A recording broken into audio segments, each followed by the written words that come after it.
세계 군사력 최강이라고 불리는 미국에서 한국에게 무기 좀 빌려달라고 손을 벌리고 있는 상황에 대해서 아시나요? 또한 한국은 그 많은 무기를 아무렇지 않게 빌려줄 수 있는 여유를 가지고 있다는데 매년 1,000조나 되는 돈을 쏟아붓고 있는 미국이 세계에서 유일하게 한국에서 도움을 요청하고 있는 이 모든 상황들, 과연 워싱턴 DC 조지타운 외교대학원에서 무슨 일이 벌어지고 있던 걸까요? 안녕하세요. 저는 미국 워싱턴 DC에 위치한 조지타운 대학의 외교대학원에 재학 중인 제이슨 핸더슨이라고 합니다. 저는 대학원에서 국제관계학을 전공하고 있는데요. 복수 전공으로 정치학을 선택할 만큼 이쪽에 관심이 많습니다. 애초에 조지타운 대학교를 목표로 공부한 이유가 이 대학이 국제관계, 외교, 안보 연구 분야에서 세계적인 명성을 가지고 있기 때문이기도 하죠. 최근 전 세계의 동향을 보면 영 좋지 않은 분위기가 이어지고 있습니다. 전쟁이 계속 이어지면서 주변 국가들의 긴장 상황도 점점 심해지고 있고요. 그래서 저도 이쪽을 굉장히 예의주시하고 있는데요. 이런 상황에 저희 대학원에서 글로벌 군수 체계와 전략적 안보 동향이라는 주제의 특별 강의가 열리게 되었습니다. 저에게 딱 필요한 강의라고 생각이 되어서 설레는 마음으로 강의를 들으러 갔어요. 교수님께서 강의 초반에 강의의 순서와 흐름을 말씀해 주시는데 이것만 들었는데도 너무 기대가 되더라고요. 그런데 강의의 흐름을 훑는 데 있어서 빠지지 않는 이름이 있었습니다. 바로 한국이라는 나라였어요. 한국이라는 나라에 대해서 알기는 하지만 군수체계를 다루는 강의에서 한국이 언급되는 이유는 알 수 없었습니다. 하지만 강의가 마친 뒤엔 그 이유를 알 수 있을 테니 별 생각하지 않고 있었어요. 그런데 제 옆에 있던 프랑스 국적의 루이 듀퐁이라는 남학생의 반응이 어딘가 이상하더라고요. 굉장히 못마땅하다는 듯한 표정을 짓고 있었습니다. 왜 저런 반응을 할까라는 의문이 들었을 때 교수님께서 조를 짜주시더라고요. 각 조별로 자기소개와 강의를 들으러 온 이유에 대해 나눠보라고 하셨죠. 다양한 전공을 가진 학생들이 모인 만큼 다른 사람의 생각을 듣고 사고의 시각을 넓혀보라는 좋은 의도에서였죠. 저는 뭔가 건설적인 의견을 나눌 줄 알았지만 현실은 제 생각과 조금 달랐어요. 그건 루이의 의견을 듣고 난 이후에 든 생각입니다. 솔직히 저는 참신하고 새로운 지식을 얻을 수 있을 거라는 생각에 들뜬 상태였어요. 그런데 교수님의 이야기를 듣고 나니 모든 기대가 사라지네요. 글로벌 군수 체계에 대한 내용을 강의하는데 왜 아시아의 변방 국가 한국이 나오는 거죠? 미국이야 국방력으로는 말할 게 없으니까 그렇다 쳐도 한국은 좀 아니지 않나요? 저는 당연히 프랑스나 독일 아니면 나토나 EU에 대한 강의를 하실 줄 알았는데 말이죠. 강의를 듣기 전이었다 보니 루이의 의견이 아주 이해가 안 되는 건 아니었어요. 특히 프랑스 같은 경우는 유럽 국가에서 가장 큰 군수산업 규모를 가지고 있는 나라이니까요. 자국의 국방력, 군수산업에 자부심이 있다면 교수님의 이번 강의가 썩 마음에 들지는 않을 것 같았습니다. 하지만 이건 강의잖아요. 자신이 모르는 지식을 배울 수도 있는 곳인데 자신이 예상하지 못한 이야기가 나왔다고 열을 내는 모습이 썩 보기 좋지는 않더라고요. 그렇게 강의가 시작되었고 교수님은 방위산업의 성장은 국가의 국방력을 높이고 국가의 경제를 활성화시키는 데 기여합니다. 또 방위산업에 투입되는 신기술들은 국가의 기술 경쟁력이 되고 이는 글로벌 시장에서 유리한 지점을 선점하게 되는 것으로 이어지죠. 이처럼 방위산업은 국가적으로 보았을 때 매우 중요한 부분이며 국방력을 측정함에 있어서 방위산업은 중요한 지표가 됩니다. 이라는 말로 강의를 시작하셨습니다.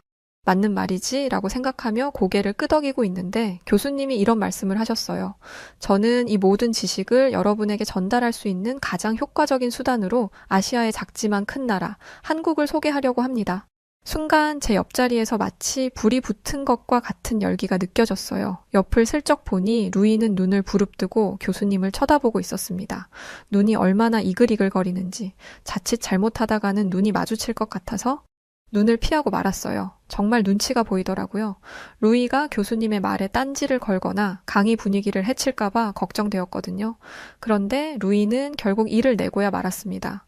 루이는 손을 번쩍 들더니 교수님에게 이렇게 질문했어요. 교수님, 질문 있습니다. 대체 왜 한국이죠? 그게 무슨 말이죠, 학생? 왜 한국이 방위산업의 중요성을 가르칠 때 가장 좋은 수단이 되냐는 질문입니다. 저는 루이가 어떤 생각을 가지고 있는지 알았기 때문에 땀을 삐질삐질 흘리고 있었어요. 그런데 교수님은 아니시더라고요. 이런 질문 해줘서 고마워요, 루이 학생. 아마 이 자리에 있는 학생들 중 대다수는 루이 학생과 같은 생각을 가지고 있을 겁니다. 루이 학생을 나무라는 건 아니지만 우리 서구권 사람들, 특히 저와 같은 유럽인들은 유럽 중심주의적 사고를 가지고 있어요. 그리고 아시아, 특히 동아시아 국가들의 국방력이 상대적으로 약할 것이라는 인식을 가지고 있죠. 하지만 우리는 이런 사고방식을 철저히 깰 필요가 있습니다. 그리고 한국의 방위 산업에 대해 알고 나면 오랫동안 자리 잡혀 있던 사고방식이 깨질 거라고 장담하죠. 그런데 루이는 여전히 어딘가 불만이 있어 보였어요. 동아시아의 국방력이 약하다고 생각하다뇨? 아닙니다. 아시아에는 중국과 인도처럼 강한 국방력을 가지고 있는 나라가 있으니까요. 제가 말하고 싶은 건 왜 한국이냐는 겁니다. 교수님. 다소 날카로운 질문이었습니다. 저도 느꼈는데 당연히 교수님도 느끼셨겠죠? 교수님도 이제 그걸 느끼셨는지 아주 차가운 목소리로 루이에게 말씀하셨어요. 아직 강의가 시작되지도 않았는데 무례하군요. 루이 학생이 하고 있는 말은 지식의 부재라고밖에 느껴지지 않습니다. 한국이라는 나라를 무시하는 걸로 보아 자신이 아는 지식 내에서만 생각하고 있다는 게 극명해 보여요. 더 이상의 무례는 허락하지 않겠습니다. 한국을 비난하는 건 멈추고 이만 자리에 앉으세요. 강의가 본격적으로 시작되지도 않았는데 긴장감이 어마어마하더라고요. 그러면서도 기대됐어요. 한국이라는 나라가 대체 어느 정도이길래 이 분야 권위자인 교수님이 이 정도로 강조하시는 건지 궁금했거든요. 한국의 방위산업은 현재 다른 국가들로부터 압박을 받고 있습니다. 그 이유가 대체 무엇일까요? 바로 다른 나라들과는 비교도 안 될 정도로 빠르고 가파른 성장세를 보이고 있기 때문입니다. 다소 과장되게 느껴질 수도 있는 교수님의 이야기는 첨부하신 자료를 보자마자 확실한 신빙성을 얻게 되었어요. 자, 우선 한국 방위산업의 특혜를 가장 많이 보고 있는 폴란드의 예를 들어보죠. 저는 자료를 보면서 정말이지 깜짝 놀랐습니다. 폴란드가 한국에서 무기를 수입해가는 규모를 보니 폴란드가 국방비의 대부분을 한국에 쏟아붓고 있는 것 같더라고요. 폴란드는 2028년부터 2034년까지 한국으로부터 무기를 수입하기로 계약을 한 상태였는데 K2 전차는 18조 원 규모였고 K9 자주포는 4조 원, FA50 경공격기는 3조 8천억, 천무다연장 로켓은 9조 1천억에 달하는 규모였습니다. 총 합쳐서 34조 9천억이나 되는 금액이었어요. 그런데 한국에서만 무기를 수입할 리 없다고 생각했습니다. 유럽에는 프랑스와 독일 같은 나라가 있으니까요. 프랑스와 독일이 유럽 국가들의 무기를 대부분 책임지고 있다는 건 모두가 아는 사실일 겁니다. 게다가 유럽은 나토라고 해서 북미, 유럽의 30개국이 참여하는 군사동맹이 있잖아요. 특히 유럽은 EU 연합으로 더 똘똘 뭉쳐있기 때문에 같은 유럽인 프랑스, 독일에 의지하는 편입니다. 그래서 한국과 저만큼 계약을 맺었다면 프랑스, 독일이랑은 어느 정도 규모로 계약을 맺은 거야? 폴란드 국방비가 그 정도인가? 라는 생각을 했죠. 그런데 정말 놀랍게도 폴란드가 전적으로 의지한 나라는 한국이었어요. 게다가 한국이 K9 자주포를 폴란드에 보냈을 때 대통령이 마중을 나오기까지 했더라고요. 아니, 한국이 공짜로 무기를 보내준 것도 아니고 돈 주고 사온 무기가 온 것뿐인데 대통령이 친히 자리를 한 게 말이 되는 상황인가요?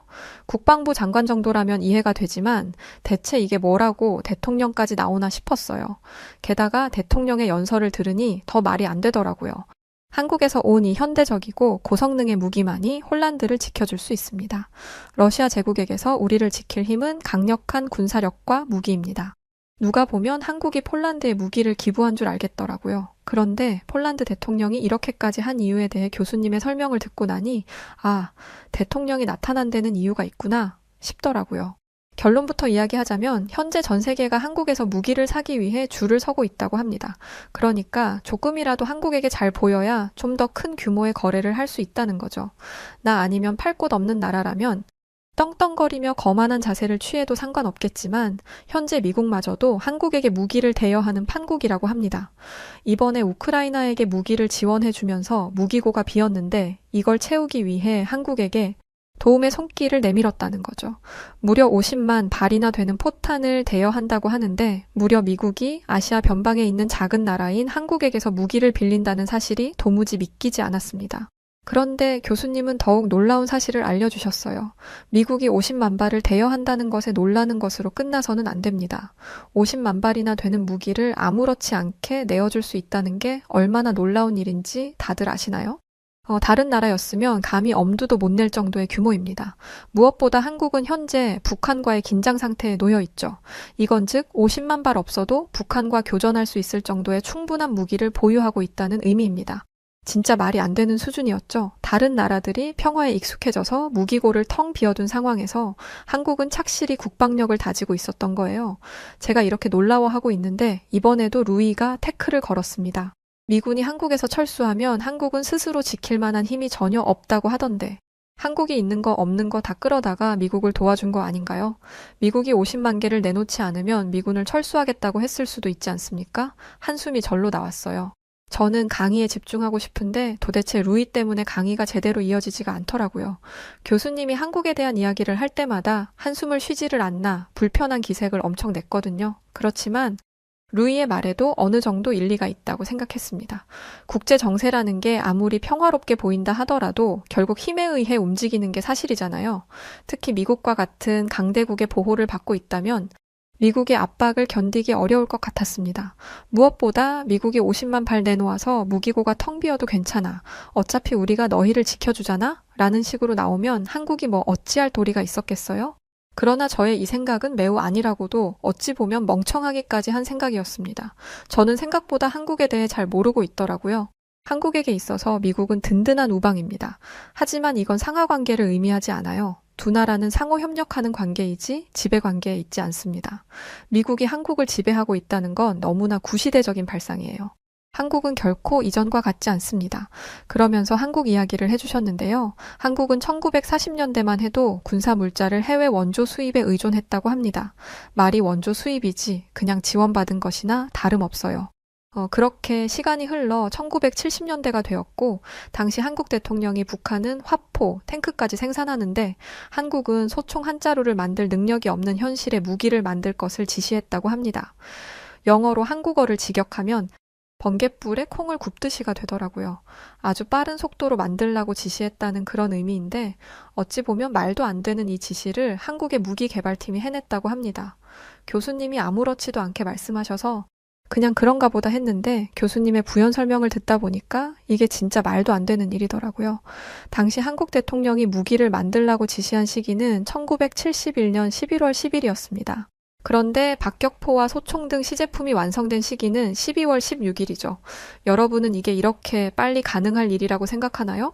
게다가 한국은 1945년에 일본의 지배에서 겨우 벗어난 참이었고 한국은 해외의 원조를 받으며 겨우 국방을 유지하고 있었습니다. 그런데 30여 년 만에 무기를 뚝딱하고 만들어낸 거예요. 교수님의 감정이 점점 격해지는 게 느껴질 정도로 교수님은 상기된 상태로 열띤 강연을 이어가셨습니다. 한국의 발전에 얼마나 감격하셨는지 한국의 이런 발전은 외계인의 도움이 있었다고 밖에 생각되지 않을 정도입니다.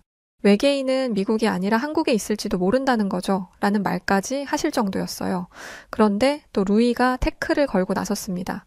교수님, 무슨 그런 유치한 말을 하십니까? 외계인이라뇨?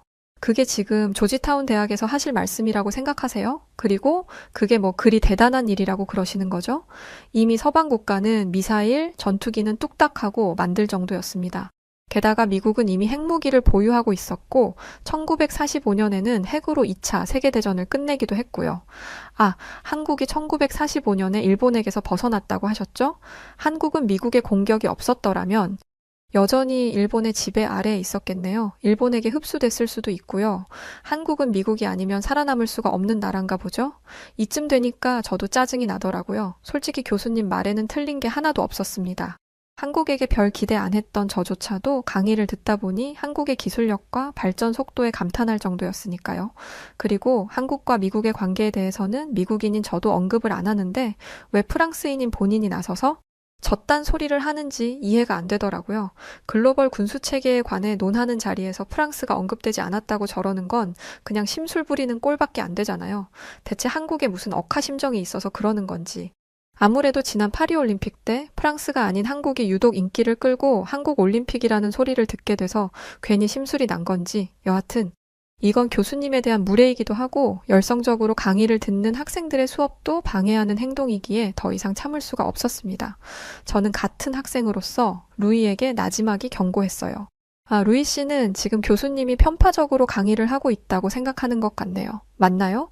그러자 루이는 격하게 고개를 끄덕이며 대답했습니다. 맞아요. 솔직히 당신도 그렇게 느끼지 않나요? 그리고 과장이 너무 섞여 있어요. 대체 저걸 누가 믿는다는 건지 처음으로 이 대학에 온 걸 후회하게 되네요. 저에게 루이의 모습은 마치 이렇게 느껴졌습니다. 루이 씨의 지금 모습은 공부도 잘하고 운동도 잘하고 성격도 좋은 친구를 질투하는 초등학생 정도로밖에 안 보여요.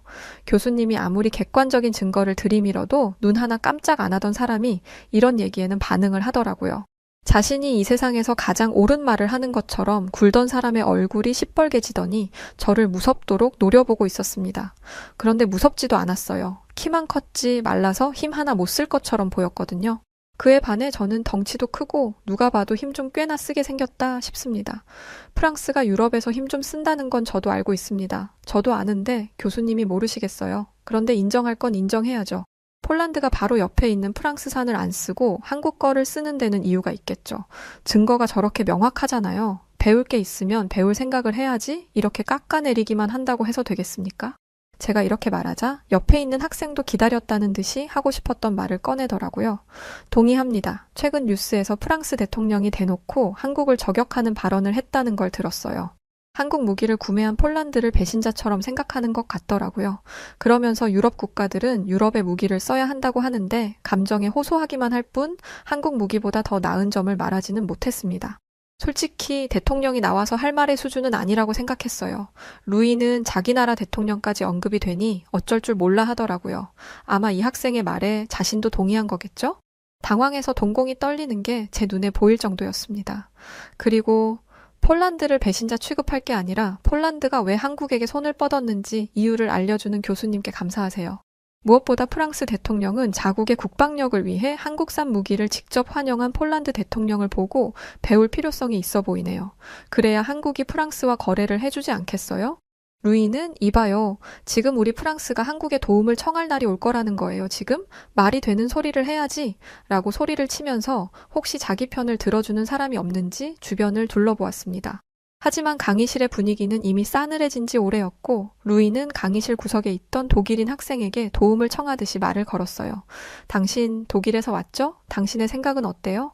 독일도 프랑스와 마찬가지로 유럽의 방위산업의 1인자잖아요. 그쪽도 한국이 영 못마땅하죠? 이젠 아예 한국이 못마땅하다는 걸 대놓고 말하더라고요. 저는 그 독일 학생도 루이와 같은 반응이면 어떡하나 싶었어요. 솔직히 무기에 있어서는 독일이 미국보다 낫다고 주장하는 학자들도 있잖아요. 이런 독일이 한국에게 밀렸다는 이야기를 들으면 자존심이 많이 상할 거라고 생각했습니다. 그런데 다행히 그 학생은 생각이 제대로 박힌 학생이더라고요. 아니요. 저는 루이 학생의 생각과 다릅니다. 저는 유럽의 모든 국가가 한국의 기술력을 보고 배워야 한다고 봅니다. 저는 독일, 프랑스와 한국의 기술 격차를 이미 느끼고 있었어요. 그리고 이건 이쪽 분야에 관심이 있거나 발을 담근 사람이라면 아주 오래전부터 알고 있었을 거예요. 특히 독일은 전차 부분에서 한국과의 경쟁에서 밀린 지 오래입니다. 이건 솔직히 놀라웠어요. 독일의 전차는 그 어떤 나라도 이길 수 없다고 생각했었는데 그 전차가 밀렸다니 이건 루이도 모르는 내용이었더라고요. 한국에서 생산한 전차인 K2를 폴란드에 수출하기 전에 노르웨이에서 설상기동 테스트를 했습니다. 그런데 눈이 쌓인 곳에서, 눈이 언 곳에서 진행한 모든 테스트를 K2는 가볍게 통과했어요. 이때는 와, 한국 장난 아닌데 싶더라고요. 루이의 표정을 보니 가관이더라고요. 왜냐하면 프랑스가 유럽에서 무기 꽤나 만든다 해도 독일의 전차 기술력은 못 따라가거든요. 자기들도 따라잡지 못한 독일의 전차를 한국이 가볍게 제쳤다는 얘기를 들었으니 얼마나 충격이 컸겠어요. 독일이 한국 무기의 성능에 무릎을 꿇은 건 여기서 끝이 아니었습니다. 인도네시아에서 한국과 독일이 잠수함을 가지고 경쟁을 한 적이 있어요. 당시 독일은 방산업계 최강자였고 한국은 서서히 떠오르는 라이징 스타 같은 거였죠. 그런데 독일이 아주 보기 좋게 경쟁에서 졌습니다. 1,400톤급 잠수함 3척이 한국에서 인도네시아로 넘어갔어요. 그러니까 알만한 사람들은 한국의 저력을 이미 다 알고 있었더라고요. 그러니까 똑똑하고 이쪽 분야의 시야가 넓은 사람들은 한국이 경계해야 할 국가라는 걸 알고 있었던 것이었어요. 교수님은 여기에 이어 한 말씀을 덧붙이셨습니다. 본인 나라의 방위산업이 그렇게나 자랑스럽다면 그만한 지식을 가지고 있어야 하는데 지금 보니 루이 학생은 자존심만 있지 지식은 없는 것 같네요. 그런 식이라면 프랑스는 더 이상 발전이 없을 겁니다. 한국의 기술은 연구를 거듭하면서 자유진영의 국가와 공산권 국가의 기술을 통합하여 만들어졌습니다. 이걸 두고 리엔지니어링이라고 하죠. 이건 또 무슨 말인지, 도대체 강의 한 번에 몇 번을 놀라는 건지 세어볼 걸 아쉽더라고요. 그러니까 교수님의 말은 한국은 러시아의 기술과 미국의 기술 중 가장 좋은 것만 뽑아서 기술을 통합한 상태였어요. 루이도 이제는 더 이상 할 말이 없나 보더라고요. 아마 독일 학생마저 자신에게 등을 돌린 이 상황을 받아들이지 못한 것 같았습니다. 프랑스는 한국의 비빌 수준이 못 된다는 걸 깨달았으니 그 충격이 어마어마했겠죠? 그런데 아무리 생각해도 어이가 없더라고요. 대통령이 나서서 한국산 무기를 산 것을 꼬집는다? 무슨 어린애들 장난도 아니고 우리는 같은 팀이니까 서로 돕고 사는 게 당연해 라는 거잖아요. 마치 친한 친구가 다른 아이랑 친해지면 질투하는 것처럼요. 그런데 이건 국가와 국가 간의 일입니다. 아무리 나토 연합으로 이어져 있더라도 상대 국가를 침공할지도 모르는 일이잖아요. 지금 국제 정세가 얼마나 혼란한데 군사연합은 군사연합이고 일단 내 나라부터 안전하게 지키는 게 중요하죠. 이런 상황에서 왜 우리 편 안 들어줘? 라는 식으로 말하다니 한국은 불쾌하지도 않을 것 같았습니다. 너무 유치해서 한 귀로 듣고 한 귀로 흘렸을 것 같아요. 게임이 돼야 한국도 긴장을 할 텐데 독일도 백기를 흔든 한국을 프랑스가 어떻게 이길 수 있겠어요. 한국산 무기를 구하지 못해서 땅을 치고 후회할 프랑스의 미래가 보이는 것 같더라고요. 루이 학생, 할 말 다 했나요? 루이는 더 이상 교수님의 말에 반박하지 못했습니다. 아닙니다. 라고 말하면서 자리에 앉더라고요. 저는 프랑스라는 나라에 별 감정이 없었습니다. 그런데 이 일을 계기로 프랑스를 다시 생각하게 되었어요. 루이가 특별히 이상한 애라고 생각하고 있었는데 대통령마저 그랬다는 걸 들으니 프랑스인들의 대다수가 이런 생각을 하고 있을 것 같더라고요. 반면에 한국이라는 나라에게는 엄청난 호감이 생겼어요. 자력으로 그 정도의 기술을 구축한 것도 대단하고 주변 국가들의 엄청난 견제를 받다 보면 기술 개발에 제약이 분명 있었을 텐데 그걸 이겨낸 거잖아요. 대학원에서 국제관계학을 연구하면서 국가 간에 보이지 않는 싸움을 많이 예측해 보았기 때문에 한국이 어떠한 방해를 받았는지 어림잡아 짐작해 볼 수 있었습니다. 이 생각이 꼬리에 꼬리를 물고 이어지니 저희 미국도 긴장해야겠더라고요. 강의 이후 저희 학생들 사이에서 한국의 방위산업은 뜨거운 화두가 되었어요. 각자 시키지도 않은 연구를 해오더라고요. 한국은 육지 무기에서만 강한 줄 알았는데 해군력도 장난이 아니었습니다. 한국의 독자적인 기술력으로 3,000톤의 잠수함을 만들었다는 거였어요. 루이 같은 사람이라면 그게 뭐 그리 대단한 거라고 얘기할 수도 있죠. 그런데 3,000톤의 잠수함을 만드는 건 어지간한 기술력으로는 힘든 일입니다. 게다가 교수님의 강의에서 배웠다시피 한국은 다른 서방 국가에 비해 무기를 연구한 역사가 길지 않아요. 그런데 국산화 76%의 무기를 만들어냈다? 한국에 외계인이 왔다 갔을 수도 있다라는 교수님의 말이 어떤 의미인지 좀 이해가 되더라고요. 필리핀, 사우디아라비아, 캐나다 등 모든 나라들이 한국산 무기를 사가려고 발을 동동 굴리고 있다는데 이젠 무기하면 한국이 되겠어. 모두가 입을 모아 이렇게 이야기를 했죠. 국제관계학을 연구하고 있는 저는 이번에 있었던 일을 이렇게 정리하고 싶습니다. 한국의 군사력 증강은 사이버 안보, 우주 방위, AI를 활용한 미래 전장 대비와 같은 새로운 안보 패러다임을 만들고 있습니다. 그리고 이것은 미국의 든든한 동맹국으로서의 한국의 역할을 기대해 볼 수 있죠. 그리고 미국의 든든한 파트너가 된 한국은 미국과 함께 세계 안보 질서에 커다란 영향을 줄 것이라고 믿어 의심치 않아요. 이걸 주변 사람들에게 하도 얘기하고 다녔더니 다들 저더러 과장 좀 그만하라고 하더라고요. 정말 답답합니다. 이걸 과장이라고 생각한다는 게요. 그리고 한국 분들마저도 제 이야기를 과장이라고 생각하실까봐 염려가 됩니다. 한국의 수준은 과하게 칭찬해도 부족할 정도고 자부심을 가질만 합니다. 아니, 자부심을 가져야 합니다. 저는 이와 관련된 내용으로 논문을 쓸 예정인데요. 학자의 입장으로 보니 한국에 대한 이야기는 정말 쓸 게 많더라고요. 앞으로 논문을 쓰느라 바빠질 텐데 나중에 기회가 된다면 또 다른 이야기로 찾아뵙도록 하겠습니다. 제 긴 사연을 들어주셔서 정말 감사합니다. 안녕히 계세요. 자, 오늘 사연 어떻게 들으셨나요? 저는 사실 국방이나 방위산업 이런 쪽은 잘 모르거든요. 그런데 이렇게 사연을 보고 나니까 우리 대한민국의 방위산업의 규모가 얼마나 대단한지 느낄 수 있었네요. 요즘 일본에 태풍 이슈가 많은데 아무쪼록 무사하셨으면 좋겠고 오늘 사연이 좋으셨다면 구독과 좋아요 부탁드립니다. 영상 끝까지 시청해주신 모든 분들 너무 고맙고 감사합니다. 그리고 늘 사랑합니다. 당신만의 요트